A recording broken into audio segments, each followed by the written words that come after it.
Rajendrangar police have arrested a gang of 9 attempting to forcibly seize land in Attapur. Knives were recovered from the suspects.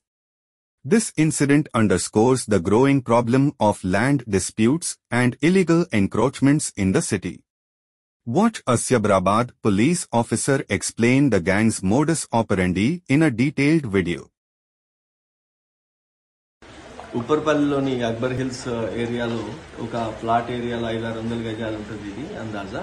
ఇక్కడ కొంతమంది కొద్ది రోజుల నుంచి ఒక నిర్మాణం చేపట్టారని, తర్వాత వీళ్ళందరూ 8 మంది 10 మంది రాత్రిపూట బయటికి వెళ్ళటం రావటము, పగల మూవ్మెంట్ చేయకపోవటము, తర్వాత దీంట్లో డెడ్లీ వెపన్స్ ఉండటము, కుక్కలు కట్టేయటము, కట్టిన కొత్త దానికి అన్ని చుట్టుపక్కల సీసీటీవీలు పెట్టడము, ఇదంతా చూసిన తర్వాత పబ్లిక్ ఎవరికో డౌట్ వచ్చి మనకి పోలీస్కి ఇంటిమేషన్ ఇవ్వడం జరిగింది. దాని మీద మనం ఈరోజు అత్తాపూర్ పోలీసులు, ఏసీపీ గారు, సిఐ వీళ్ళందరూ వచ్చి ఇక్కడ రైడ్ చేయటం, తర్వాత ఇక్కడ చూస్తే 9 మందిని అనుమానాస్పదంగా ఉన్నప్పుడు ఇదంతా సెర్చ్ చేస్తే దాంట్లో ఒక 4 డెడ్లీ నైఫ్స్ ఉన్నాయి, తర్వాత ఒక టాయ్ పిస్టల్ ఉంది, కొన్ని డాక్యుమెంట్స్ అవన్నీ ఉన్నాయి, 2 హుక్కా అవి పార్ట్స్ ఉన్నాయి. ఇవన్నిటిని కలిపి వీళ్ళని కూడా మనం కస్టడీలో తీసుకోవడం జరిగింది. వాళ్ళ ప్రిలిమినరీ ఇంటిమేషన్ ఇప్పటి వరకు ఇంటరాగేట్ చేసిన దాని ప్రకారం మనకి మొన్న శంషాబాద్లో ఒక ఫామ్ హౌస్లో కొంతమందిని అరెస్ట్ చేయడం జరిగింది. ఆ ఫామ్ హౌస్లోనే 4 నెలలు పనిచేసిన వ్యక్తి సోహెల్ అని చెప్పి అతను కూడా ఇక్కడ పనిచేస్తున్నాడు. కాబట్టి దీని అందుబాటులో ఉండరో, లేకపోతే నెగ్లెక్టెడ్ ప్రాపర్టీ ఉంటుందో దాంట్లో ఒక సర్వే నెంబర్లు లేకపోతే ఏదన్నా ఒకటి వేసుకొని ఒక డాక్యుమెంట్ లాంటివి తయారు చేసుకోవడం, మొన్నటైతే కోర్టులో కూడా మిస్లీడ్ చేయడం జరిగింది, హైకోర్టును కూడా. కాబట్టి అట్లా ఏదైనా ఆర్డర్స్ తీసుకురావటము, పబ్లిక్ని పక్కన వాళ్ళని ఏదైనా బెదిరించడము, ఇట్లా వీళ్ళు కూడా ఇప్పుడు బౌన్సర్స్ని వీళ్ళందరినీ ఎంగేజ్ చేయడం జరిగింది.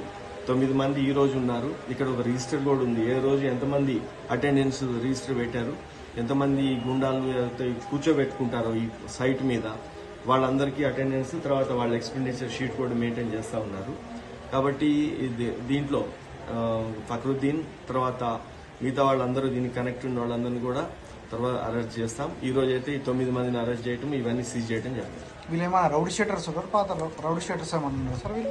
అంటే ఇంకా వీళ్ళని తీసుకొని వెళ్ళి ఇంట్రాగేట్ చేస్తే గానీ తర్వాత ఆ విషయాలన్నీ వస్తాయి. దీంట్లో 2 రియల్ ఎస్టేట్ వాళ్ళు ఉన్నారు, లోకల్ సమ్మత్తో పాటు ఇక్కడ కూడా ఇర్ఫాన్ అని చెప్పి కూడా, తర్వాత రహమాన్ అని చెప్పి 2 రియల్ ఎస్టేట్ వాళ్ళు కూడా దీంట్లో దొరికినారు.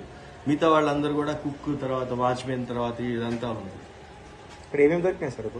ఇప్పుడు మనకి ఇక్కడ మీరు చూస్తున్నారు డెడ్లీ నైఫ్స్. అవి పబ్లిక్ ని చూపించి భయభ్రాంతులు చేయడానికి పనికొచ్చేటట్టుగా ఒక 4 కత్తులు ఉన్నాయి, తర్వాత ఒక టాయ్ పిస్టల్ ఉంది, ఈ హుక్కా ఉన్నాయి, తర్వాత కొన్ని డాక్యుమెంట్స్ ఉన్నాయి. ఇవన్నీ సీజ్ చేయడం జరిగింది. వీళ్ళు ప్రధానంగా కుక్కలను పెట్టుకొని చాలా విపరీతంగా వీళ్ళ దగ్గర ఒక సేమ్ ఎంఓ ఉంది. ఈ కుక్కలను పెట్టడం, ఒక కాంపౌండ్ వాళ్ళ లాంటిది గబగబా కట్టేసి దాని చుట్టూ సీసీ కెమెరాస్ పెట్టుకుని ఎవరు వచ్చినా వాళ్ళని బెదిరించడం, ఇదంతా ఒక సేమ్ ఫండాలో పోతున్నారు. ఇప్పటికీ ఇది 3rd సైట్ వీళ్ళకి సంబంధించింది అనుకుంటున్నాం. ఇంకా పూర్తిగా ఎస్టాబ్లిష్ కాలేదు, కానీ ప్రిలిమినరీ ఎంక్వైరీలో ఇది 3rd సైట్ వీళ్ళది హ్యాండిల్ చేస్తున్నట్టు. ఫైనల్ గా ఈ ఫక్రుద్దీన్ అని చెప్పి ఎవరైతే బృందావన్ కాలనీ నార్సింగిలో ఉన్నాడో, తర్వాత మన శంషాబాద్ లో ఉన్నాడో, అతనే ఇక్కడ దీంట్లో గ్యాంగ్ లీడర్ గానే అర్థమైతా ఉంది ఇప్పటి వరకు వచ్చిన ఇన్ఫర్మేషన్ ప్రకారం. వీళ్ళందరూ